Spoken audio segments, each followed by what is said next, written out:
بسم اللہ الرحمن الرحیم۔ السلام علیکم۔ آج انشاءاللہ سورہ واقعہ کی آیت نمبر 1 سے سٹارٹ کریں گے۔ اس کا ترجمہ اور تفسیر تفہیم القرآن سے بیان کروں گی جو اہل سنت جماعت کے لیے ہے۔ سورت میں سورہ واقعہ قرآن مجید کی 56ویں سورہ ہے جو مکہ مکرمہ میں نازل ہوئی، یعنی یہ مکی سورت ہے۔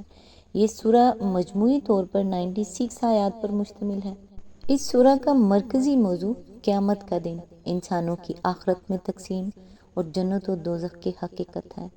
واقعہ کا مطلب واقعہ ہونے والی چیز، اور اس سے مراد قیامت کا وہ ہولناک واقعہ ہے جو یقیناً پیش آ کر رہے گا۔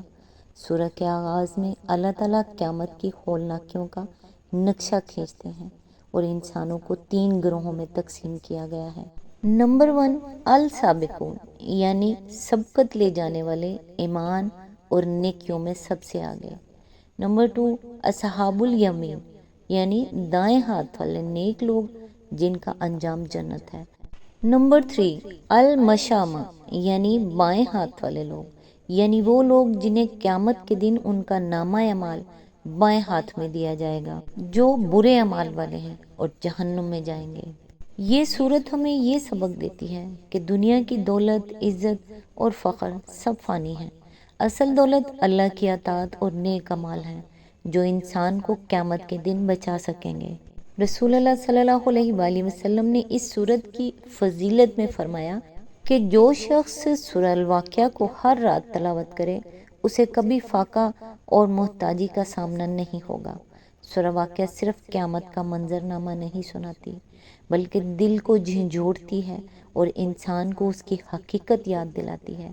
یہ سورت ہمیں یہ احساس دلاتی ہے کہ ہماری اصل زندگی آخرت کی زندگی ہے اور ہمیں اس کی تیاری اب بھی اس دنیا میں کرنی ہے۔ اللہ تعالیٰ سے دعا ہے، اے ہمارے مہربان رب، اندھیری رات جب قبر میں ہوگی اس کو اجالے میں بدل دینا۔ اے اللہ پاک، تو ہر چیز کا مالک ہے، مولا رحم فرمانا۔ قبر کو درود کی اور کلمہ پاک کی روشنی سے منور کرنا، دیدار مصطفیٰ عطا فرمانا اور شفاعت عطا فرمانا۔ ہم گناہ گاروں کے گناہ تو بہت ہیں مولا، پر تیری شان تو بہت بلند ہے، تو اپنی شان کے مطابق بخش اور مغفرت فرما۔ اے رحیم و کریم، اے پاک پروردگار، جہنم سے بچانا، آمین یا رب العالمین۔ اعوذ باللہ من الشیطان الرجیم، بسم اللہ الرحمن الرحیم۔ جب وہ ہونے والا واقعہ پیش آ جائے گا، آیت نمبر 2، تو کوئی اس کے وقوع کو جھٹلانے والا نہ ہوگا۔ اس کی تفسیر ہے، اس فقرے سے کلام کا آغاز خود یہ ظاہر کر رہا ہے کہ یہ ان باتوں کا جواب ہے جو اس وقت کفار کی مجلسوں میں قیامت کے خلاف بنائی جا رہی تھی۔ زمانہ وہ تھا جب مکہ کے لوگ رسول اللہ صلی اللہ علیہ وآلہ وسلم کی زبان مبارک سے نئی نئی اسلام کی دعوت سن رہے تھے۔ اس میں جو چیز انہیں سب سے زیادہ عجیب اور بعید العقل و امکان نظر آتی تھی وہ یہ تھی کہ ایک روز زمین و آسمان کا یہ سارا نظام درم برم ہو جائے گا اور پھر ایک دوسرا عالم برپا ہوگا جس میں سب اگلے پچھلے مرے ہوئے لوگ دوبارہ زندہ کیے جائیں گے۔ یہ بات سن کر حیرت سے ان کے دیدے پھٹے کے پھٹے رہ جاتے تھے۔ وہ کہتے تھے کہ ایسا ہونا بالکل ناممکن ہے۔ آخر یہ زمین، یہ پہاڑ، یہ سمندر، یہ چاند و سورج کہاں چلے جائیں گے؟ صدیوں کے گڑے مردے کیسے جی اٹھیں گے؟ مرنے کے بعد دوسری زندگی اور پھر اس میں بہشت کے باغ اور جہنم کی آگ۔ آخر یہ خواب و خیال کی باتیں عقل و ہوش رکھتے ہوئے ہم کیسے مان لیں؟ یہی چہمگوئیاں اس وقت مکہ میں ہر جگہ ہو رہی تھی۔ اس پس منظر میں فرمایا گیا ہے کہ جب وہ ہونے والا واقعہ پیش آ جائے گا اس وقت کوئی اسے جھٹلانے والا نہ ہوگا۔ اس ارشاد میں قیامت کے لیے واقعہ کا لفظ استعمال کیا گیا ہے جس کے معنی قریب قریب وہی ہیں جس کے لیے اردو زبان میں ہونی، شدنی کے الفاظ بولے جاتے ہیں، یعنی وہ ایسی چیز ہے جسے لازماً پیش آ کر ہی رہنا ہے۔ پھر اس کے آنے کو واقعہ کہا گیا ہے جو عربی زبان میں کسی بڑے حادثے کے اچانک برپا ہو جانے کے لیے استعمال ہوتا ہے۔ لیسا لوقعتہا کاذبۃ کے 2 معنی ہو سکتے ہیں۔ ایک یہ کہ اس کے وقوع کا ٹل جانا اور اس کا آتے آتے رک جانا، اور اس کی آمد کا پھیر دیا جانا ممکن نہ ہوگا، یا بلفاظ دیگر کوئی طاقت پھر اس کو واقعہ سے غیر واقعہ بنا دینے والی نہ ہوگی۔ دوسرے یہ کہ کوئی متنفس اس وقت یہ جھوٹ بولنے والا نہ ہوگا کہ وہ واقعہ پیش نہیں آیا ہے۔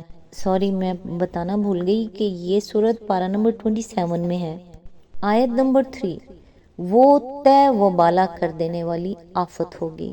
اس کی تفسیر ہے، اصل الفاظ ہیں خافضات الرافعات، گرانے والی اور اٹھانے والی۔ اس کا ایک مطلب یہ ہو سکتا ہے کہ وہ سب کچھ الٹ پلٹ کر کے رکھ دے گی، نیچے کی چیزیں اوپر اور اوپر کی چیزیں نیچے ہو جائیں گی۔ دوسرا مطلب یہ بھی ہو سکتا ہے کہ وہ گرے ہوئے لوگوں کو اٹھانے والی اور اٹھے ہوئے لوگوں کو گرانے والی ہوگی، یعنی اس کے آنے پر انسانوں کے درمیان عزت و ذلت کا فیصلہ ایک دوسری ہی بنیاد پر ہوگا۔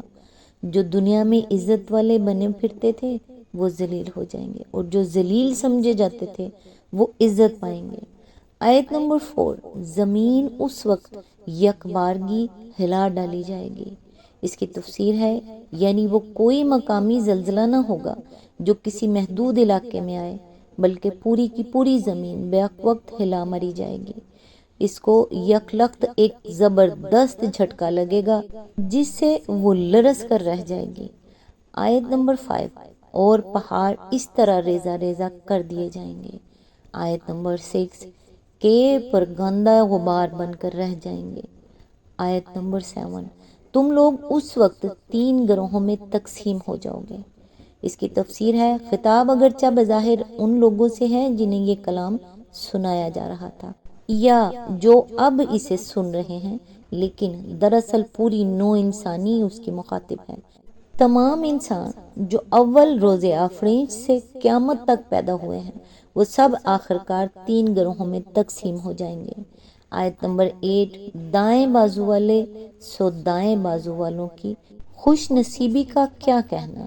اس کی تفسیر ہے، اصل میں الفاظ ہیں اصحاب المیمنات، یہ استعمال ہوا ہے۔ میمنہ عربی قاعدے کے مطابق یمین سے بھی ہو سکتا ہے، جس کے معنی ہے چال نیک۔ اگر اس کو یمین سے ماخوذ مانا جائے تو اصحاب المیمنہ کے معنی ہوں گے سیدھے ہاتھ والے، لیکن اس سے لغوی معنی مراد نہیں ہے، بلکہ اس کا مطلب ہے عالی مرتبہ لوگ۔ اہل عرب سیدھے ہاتھ کو قوت اور رفعت اور عزت کا نشان سمجھتے تھے۔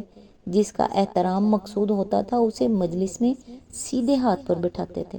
کسی کے متعلق یہ کہنا ہوتا کہ میرے دل میں اس کی بڑی عزت ہے تو کہتے فلان منی بالیمین، وہ تو میرے سیدھے ہاتھ کی طرف ہے۔ اردو میں بھی کسی شخص کو کسی بڑی ہستی کا دست راست اس معنی میں کہا جاتا ہے کہ وہ اس کا خاص آدمی ہے، اور اگر اس کو یمن سے ماخوذ مانا جائے تو اصحاب المیمنہ کے معنی ہوں گے خوش نصیب اور نیک بخت لوگ۔ آیت نمبر 9، اور بائیں بازو والے تو بائیں بازو والوں کی بد نصیبی کا کیا ٹھکانہ۔ اس کی تفسیر ہے، اصل میں لفظ اصحاب المشامہ استعمال ہوا ہے۔ مشامہ شوم سے ہے، جس کے معنی بدبختی، نحوست اور بدفعلی کے ہیں، اور عربی زبان میں بائیں ہاتھ کو بھی شومہ کہا جاتا ہے۔ اردو میں شوم قسمت اسی لفظ سے ماخوذ ہے۔ اہل عرب شمال یعنی بائیں ہاتھ اور شوم فعل بد کو ہم معنی سمجھتے تھے۔ ان کے ہاں بایاں ہاتھ کمزوری اور ذلت کا نشان تھا۔ سفر کو جاتے ہوئے اگر پرندہ اڑ کر بائیں ہاتھ کی طرف جاتا تو وہ اس کو بری فعل سمجھتے تھے۔ کسی کو اپنے بائیں ہاتھ بٹھاتے تو اس کے معنی یہ تھے کہ وہ اسے کم تر درجے کا آدمی سمجھتے ہیں۔ کسی کے متعلق یہ کہنا ہو کہ میرے ہاں اس کی کوئی عزت نہیں تو کہا جاتا کہ فلاں منی بالمشال، وہ میرے بائیں ہاتھ کی طرف ہے۔